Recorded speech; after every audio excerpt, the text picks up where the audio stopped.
to go to Balloon Fiesta? One of the biggest challenges is waking up so darn early to catch a mass ascension at sunrise. That's probably still the case, and in fact, you might have to set your alarm a little earlier because security at the park will be searching bags and running everyone through metal detectors this year. I was out at Balloon Fiesta Park this week, and here's how Alan Tatro, their security chief, explained the changes and their logistics. We developed a very good plan, a robust plan for all of our pedestrian gates, where the majority of our people are coming onto the field, because we want to keep our public as safe and harm-free as possible. So all of our pedestrian gates will have metal detectors, magnetometers that are walk through. You'll be prompted by one of our personnel to walk through the metal detector.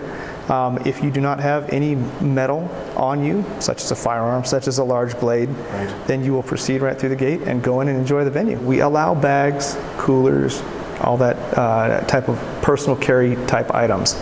We'll also have an express lane so that if you do not have any bags or you do not have anything that is large and bulky, even if you're carrying it in a small Ziploc bag or a small see-through bag, say your wallet, your ID, makeup, whatever you have, you can carry that in with you and you can take that right through the metal detector. So we are promoting if you are taking large bags, large coolers, items into the Fiesta through the pedestrian gates, expect a wait. Gotcha. But in fact, if you are having small little stuff, you can zip right through the metal detectors. Let me let you know what's restricted to bring into the field. Please. So with that being said, firearms are not allowed on the field. Okay. Whether it's concealed carry, whether you have your concealed carry permit or you do not, New Mexico is an open carry state. So either way, firearms are not allowed on the field. Okay.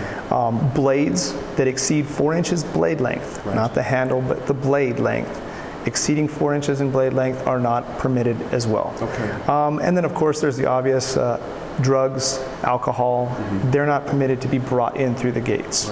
Alcohol can be consumed on the field at different venues and different locations, but it's not to be brought in.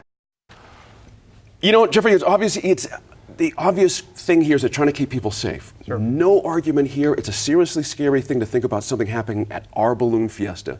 It would be a disaster. The public ready to accommodate that? Because again, all things have to be met halfway. Might be a bit of a hassle. Are people prepared to Absolutely. deal with that? I think, you know, think of what happened after 9/11 through airport security. I think we all recognize we have to go through some of that clumsy process, but it is for our own protection. But you know, for me, it's not just protecting people. You're also protecting an economic security here. What do I mean by that? Think about what the Balloon Fiesta generates in a 10-day period. $174, $180 million. So we have to protect, obviously, people first, but we have to protect the economics of it. I don't think there's anything wrong with that. In fact, the security people have recently interacted some best practices based on the Indy 500, which they use there. 300,000 people in a 7-hour period. Super Bowl, same thing, kind of thing. So I'm really gratified to see some of these best practices being integrated to keep us safe, but also let's protect our economic interest to the tune of almost $200 million in a 2-week period. I appreciate that point completely. Laura, did they go far enough, these measures? I mean, it's similar to what you see at the State Fair we just went through. They had metal detectors there. They have metal detectors at Isotopes Park. I mean, we know how this works, but does it go far enough? Because as Jeffrey mentioned, it's a big place and it's an awful lot of people out there. It is, and I think that, well, I think there are important measures that they have to incorporate now. I think we're living in a different time, and I'm surprised that actually it took this long to incorporate that. I think it's very timely. But you can't go to a major sporting event. You know, I like baseball. I've been to a couple of baseball games this summer, Major League Baseball, and you can't go to a baseball game without walking through metal detectors and doing all of that. What's interesting is a lot of these major baseball stadiums and football stadiums now use the same kinds of technology, the same process as airport security. So for example, if you have Clear, for those of you that we don't have it in, we don't have it in Albuquerque Airport. But Clear, you can sign up for in addition to pre-check. If you have Clear, you can actually go through a faster line at a sporting event as well. So the technology is a way, and with Clear you use biometrics. So it's scanning your fingerprints or your irises, which a lot of people might be freaked out about, but it's much faster. I think this is just part of what the process is, and in addition to those security measures, I think all of us are responsible for, if you see something, say something. Everybody needs to make sure that we are alert and paying attention to what's happening and try to do what we can to prevent any kind of a crisis situation. That's right. Merritt, the folks, when I was out there, they say there's no threat. They check with the authorities. But they also work with the FBI is going to be out there. Tribal police are going to be out there. They're going to have undercover folks out there. They're going to have, it's really quite robust when you think about it. They've even got a detection system for drones out there. They've got a technology out there. If you launch a drone, they'll be able to tell exactly where you're standing with the controller and exactly where the drone is. So they're taking no chances out there. Wow, that's fascinating. Well, I'm really happy that this is coming before an unfortunate incident. That's the big thing. Is they could have done it sooner, sure. But there's nothing worse than waiting for an incident to happen before taking action. I'll give an example. A lot of my employees were on the scene of a mass shooting at the Washington Navy Yard in 2013. In 2019, finally, there's a metal detector in the building. And the metal detector is not manned full-time by security, and so what happens is one of the clerical folks checking IDs will come in and turn it on and have you go through it, and when you set it, Wow. And so I just feel safe. for my employees who've worked there for 6 years, after, how does, what trauma are you going through with that? So I'm all for it. I would suggest that the next New Mexico location that look at something like this would be the Roundhouse. That's Talked really about that before. surprising. No, that's something That we that's don't have something like that. always worried me. I mean, one thing, it's awesome that you walk in and you hug your way through security. I mean, that's cool. But, you can go through a metal detector and then hug security. Thank you. I don't think anybody would complain, Right. honestly. Michael, the idea, they've got another system out there where you can get a bracelet for your children to track them, because apparently, as the guys told me the other day, it happens quite often that families get separated. I had no idea that so many families get separated out there. And so that's been an issue. And so they've got a way to deal with that too. But you see what I mean? Every little layer, they're not taking any chances out there. Does that give you more comfort? If you were going to go, does that feel better with your kids, with anybody? I'll tag myself. You tag yourself, in case right. I get lost. I just think, again, given the times we live in, Yeah. and I don't need to reflect on El Paso, what happened there, but these are the times we live in, and prevention is essential and key to all of this. Right. And anything you can do to prevent, some negative event occurring is it's the order of the day. I mean, if I mentioned the halfway thing, sticking with you on this, we can certainly get there on the clear bag thing, right? I mean, we can cooperate with that, I would think, as a populace. We can meet these guys halfway. But people being people, not everyone hears about these things before they show up.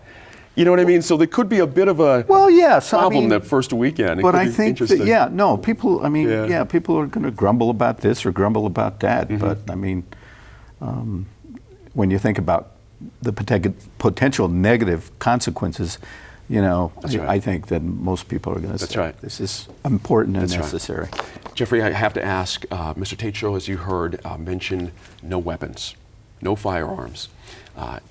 Even though we are an open carry state, you're not going to be able to do it on Balloon Fiesta grounds. They're not going to check your weapon. You won't be able to pick it up with a little tag. Right. You have to bring it back to your car. They're going to confiscate knives that go over that 4-inch threshold, and they're going to throw them away. They're not going to hold them for you. So again, not everyone's going to get that message. I can see some interesting conversations happening at the gate at some point. I just think it's common sense given the context in which we live. I mean, who's going to bring a firearm to a public venue like that? I just think it's common sense. But there are folks out there, like a good guy with a gun could be part of the solution, right? It's not common sense. But to your point, they're going to confiscate your gun. You probably won't get it returned. So don't bring guns, okay? Right. I mean, don't bring knives. I mean, it's common sense. But I applaud what they've done to be as preemptive as possible. There's also going to be that component of these what they call zebras, so a visual deterrent amongst the crowd themselves. So I really applaud what the Balloon Fiesta folks have done, that leadership to do almost everything humanly possible to circumvent this kind of a disgusting event. So at any rate, again, a tip would be don't bring a lot of ancillaries. Right. Bring yourself in austerity as much as possible, Right. and you'll get in through those lines expeditiously. Right. It doesn't take away from the fun. No, I don't Once you're think there, so. right. I mean, at least there's hopefully a sense of safety, and people are able to have a good time. Right. It's just going to take longer to get through, and so I think people need to pack their patience for sure. I like that. Let me go back to the clear bag thing again. That is becoming a fact of life. You mentioned that we've got these protocols everywhere else. The clear bag thing is now very common. Should we just go out and just buying gallon bags and clear bags and just get used to it? I think so. I mean, my husband and I appreciate football. I'm a Bears fan. He's a Dolphins fan. When we've gone, we each have our, NFL specific bags with our, our team emblems on them, and that's what we use when we go into sporting events. It's become very common, and people should just invest in that or be willing to wait in line to be searched. Right, exactly right. Your sense of that again, meeting people halfway. These folks have put it out there. It's not as if they're springing this on the public on day one. We're getting warning here. Well, exactly that, and also, there is like a whole process to getting to Balloon Fiesta for launch. There's deciding where to park, do I take a shuttle, there's traffic. I mean, so does an extra 5-10 minutes really make that big a difference? Right. I don't think so, because it's a once only place on the globe event. That's why everyone comes here. Obviously it needs to be safe, and I certainly think residents are going to applaud that it's safe and not mind a few extra minutes, because there's some logistics getting to Balloon Fiesta. That's right. I have to ask this, though. I do have to ask this, throw this on the table. They didn't mention this yesterday, Mr. Tatro, but I have to imagine that part of the process right now for a lot of these bigger events is facial recognition technology.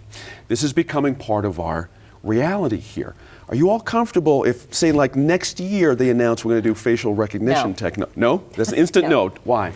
I'm far too uncomfortable with private entities, much less police units being able to track my movements because, as we kind of mentioned in an earlier segment, we're all really lucky to live here, and we're proud of our country's stance on liberty and freedom, and this might undermine that.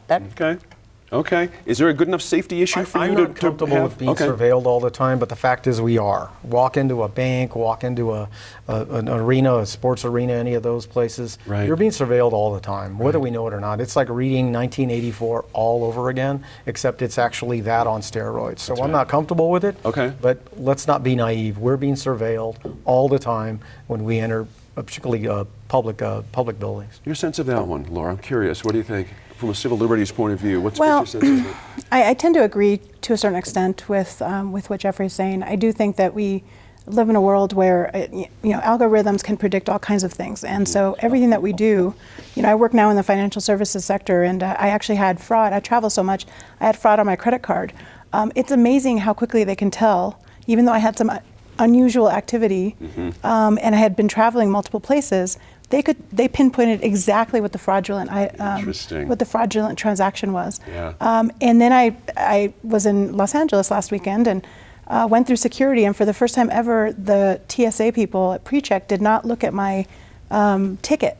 They only took my ID and ran it through, and from that could tell where I was going when I had come in. I mean, it was like amazing. Wow. I think we're already there. Sure. The facial recognition portion of it, I think if you opt in, like with Clear, that's different. Like your biometrics, you're doing it for convenience. It's a secure sort of process. But there is a, private entity that now has your information. That's right. I think that makes people nervous. And it's proven to be a little bit flawed too. So far, facial recognition doesn't always get the right face in the right place. So we're out of time this week. Thanks to you four, of course, for digging into much varied news this time around. We'll see you again.